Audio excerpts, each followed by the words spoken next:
Okay, guys, it was the probability that you win at least one prize. That, of course, using the complement rule, is 1 minus the probability that you don't win any prizes. So that's 1 minus the probability that you lose, and you lose, and you lose, and you lose, and you lose 5 times. Okay, and so that's going to be 1 minus 0.85. If the probability of winning is 0.15, the probability of losing is 0.85. So it's 1 minus 0.85 5 times, 1 minus 0.85 to the fifth. There is a 55.6% chance that you would win at least one prize if you did that 5 times in a row. The last thing I want to talk about is don't be stupid. You shouldn't. You can try to use common sense if you want, but you shouldn't. You can try to use common sense to decide if A and B are independent, but think it through, you might be wrong. Sometimes you think, yeah, that doesn't sound like they have anything to do with each other, but it doesn't matter. We'll be able to answer that with probability type things. Page 305 is a real quick example. I'll just throw it out here. Government data show that 8% of adults are full-time college students. Okay, just have that in your head right there. 8% of adults are full-time college students. And that 30% of adults are 55 and older.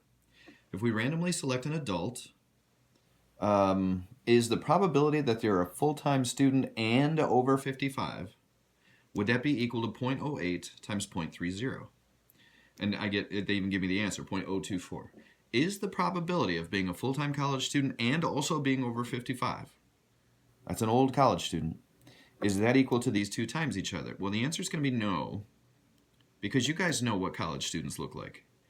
If you know that you're over 55, that's going to change the probability that you're a college student.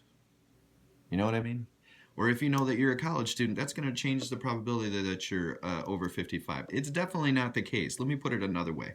It's definitely not the case that 8% of people older than 55 are college students. That number is way smaller. So you could take the 0.8 for being a college student, but you really shouldn't multiply that times 0.30 for being older than 55 and then say that these two multiplied is the probability of being a college student and over 55.